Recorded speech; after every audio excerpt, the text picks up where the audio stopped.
I still remember the first time I sat in that tiny therapy room. The walls were a soft cream color, the kind that tries to calm you, but somehow just makes you more aware of how broken you feel. My name is Emma Hale, and after years of holding my pain inside, I finally decided to talk. I didn't tell anyone, not my friends, not my coworkers, and especially not my mom. She'd always been controlling. Loving, yes, but in a way that wrapped around my life like invisible thread, tugging whenever I tried to pull away. My therapist, Dr. Lewis, had this calm way of speaking. Every session felt like peeling off a layer I didn't know existed. For the first time in years, I was breathing again. Then one afternoon, after session 7, Dr. Lewis leaned forward slightly and asked, "Emma, I've been meaning to ask, do you record these sessions?" I blinked. "What? No, why would I?" She hesitated.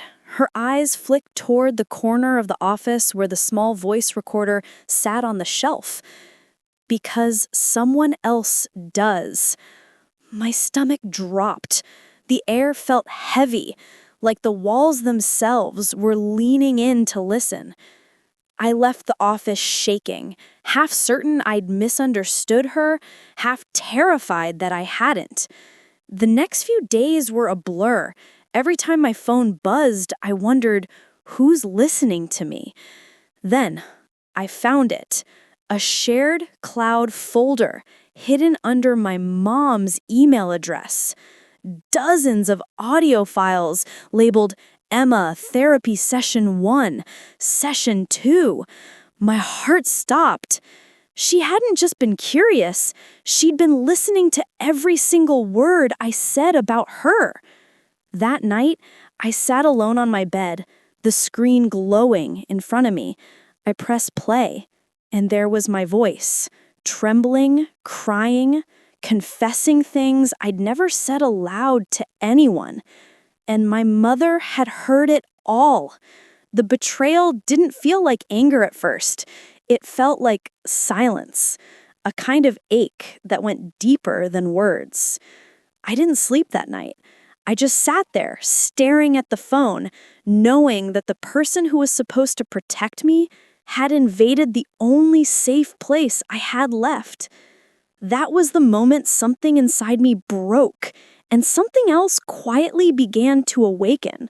Part 2 is where everything changes. The next morning, I woke up to sunlight spilling through my blinds. But it didn't feel like morning. It felt like something inside me had ended during the night. I stared at my phone, the cloud folder still open. My mother's name looked so normal there, sitting next to files that had stolen pieces of my soul. I didn't know what to do. I couldn't call her. My hands were shaking too badly. So I called Sarah instead, my best friend since high school. "Emma, oh my God, are you serious?" she whispered. That's not just wrong, that's illegal." I laughed, a small, broken sound. "Yeah, tell that to my mother." That afternoon, I drove to my parents' house. Every mile between us felt like a lifetime. By the time I reached her driveway, my heart was pounding so loud I could feel it echoing in my hands. She was in the kitchen, humming softly, like nothing was wrong. Like she hadn't just torn through every private thought I'd ever had. "Mom," I said quietly. She turned, smiling. "Emma, I didn't tell me you were coming by." "No," I said, my voice trembling, "because I needed to see your face when I asked, 'Why did you record my therapy sessions?'" Her smile froze. What What are you talking about? I held up my phone, the folder open. These, all of them. You listened to me cry. You heard things that weren't meant for you. The silence that followed was unbearable. Then she sighed, as if I'd overreacted. Sweetheart, I was worried. You've always been so secretive. I needed to know what the therapist was telling you about me. The therapist wasn't telling me anything about her. She was helping me heal from her. You violated me, I whispered. You didn't just listen to my pain, you stole it. She tried to touch my arm. Emma, you're being dramatic. I just wanted to understand. No, I snapped. You wanted control. The words came out before I could stop them. Raw and trembling, but honest in a way they'd never been. She looked away, suddenly small. I did what I thought was best. For you? I asked. Or for you to feel better about yourself? I left before she could answer. My heart was breaking, but somewhere inside that pain was a spark. Something sharp and alive. I realized I wasn't the same Emma who'd walked into that therapy room weeks ago. I was different now. I was finally standing on my own. But what she did next would change everything. Part 3, coming soon. I didn't talk to my mom for 3 days after that confrontation. 3 whole days where my phone stayed silent. No calls, no messages, no apologies. I thought maybe she was ashamed. Maybe she finally understood what she'd done. But I was wrong. Because when the 4th day came, the messages started. Emma, you're overreacting. You've always been too sensitive. I only did what any good mother would do. Each text felt like a knife disguised as love. Then I got a call from my aunt. Emma, your mom's upset. She says you accused her of something terrible. My stomach turned. She was spinning it, making herself the victim. That's when I realized something painful. She wasn't sorry. She was terrified of losing control of the story. I sat in my car that night, engine off, just listening to the rain on the windshield. I opened one of the recordings again, my voice breaking as I talked about how small she made me feel. And suddenly, I wasn't crying anymore. I was angry. Not the kind of anger that destroys, the kind that wakes you up. The next morning, I drove to Dr. Lewis's office. She looked up from her notes, her expression soft but firm. Emma, what you're feeling right now, that's power. Don't mistake it for guilt. I told her everything. The confrontation, the manipulation, the guilt-tripping texts. She listened quietly, then said, "You can choose how this story ends. You don't owe anyone your silence anymore." That night, I sat down and wrote my mom a letter. No yelling, no anger, just truth. I told her I loved her, but I couldn't let her control me anymore. That I was cutting off contact until she got help. My hand trembled as I sealed the envelope. But for the first time in my life, my heart didn't. A week later, she showed up at my apartment. Standing at the door, holding that letter, her face pale, her voice small. "Emma, please, don't do this to me." And that's when I finally said it. "Mom, you did this to yourself." But what she said next broke me all over again. Part 4. The Truth I Wasn't Ready For. She stood there in the doorway, my mother, looking smaller than I had ever seen her. Her hands were trembling, clutching the envelope I'd sent her. "Please," she whispered, "don't shut me out. You don't understand why I did it." Her voice cracked, and for a moment I almost didn't recognize her. I wanted to slam the door. I wanted to tell her that no reason could justify what she did.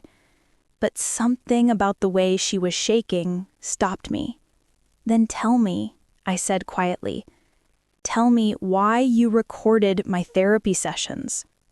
She took a deep breath, eyes glistening. "Because I thought you were planning to leave me. You stopped calling. You didn't visit.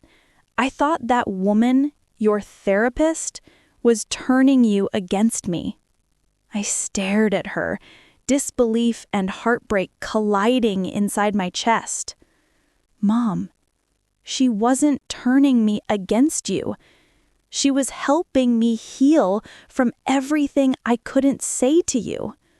Tears spilled down her face. I know that now. But back then, I was so afraid of losing you. I couldn't stop myself. Every night I'd listen to your voice, and it felt like the only way I could still be close to you." Her words cut deeper than anger ever could. It wasn't control anymore. It was desperation, the kind born from fear, not malice. But the damage was done. Love and trust aren't the same thing, and she had destroyed one to protect the other. "Mom," I said softly, "you didn't lose me because I went to therapy. You lost me because you couldn't trust me to come back." She covered her mouth, sobbing. "I'm sorry, Emma. I really am." And for the first time in years, I believed her. We stood there in silence, a mother and daughter, both broken in different ways, both trying to find the courage to start again. I forgave her that night, not because she deserved it, but because I deserved peace. As she left, she turned back and whispered, "You were right, sweetheart. I needed help too." And that was the moment I finally started healing. Here's how forgiveness saved me. It's been 6 months since that night. The night I forgave my mother. I still remember her face, the way her voice trembled when she said she needed help too. Forgiveness didn't fix everything. It didn't erase the pain, or the nights I woke up crying, wondering if I could ever trust again.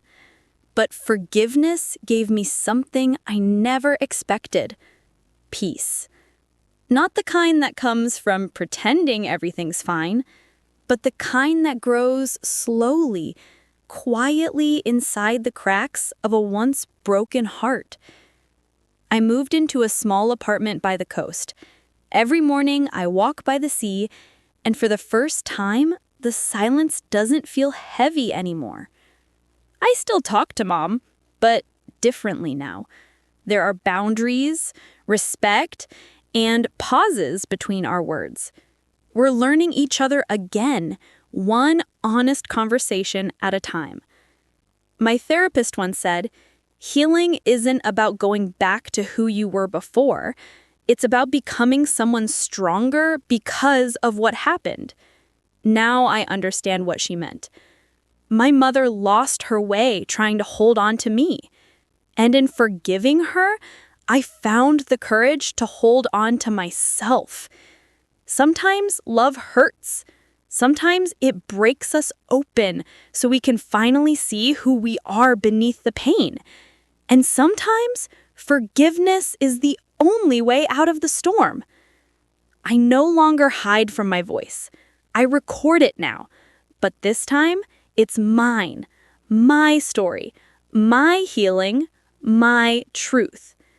Because healing isn't silence. It's finally being heard by yourself. This was my story of pain, trust, and forgiveness. Thank you for listening.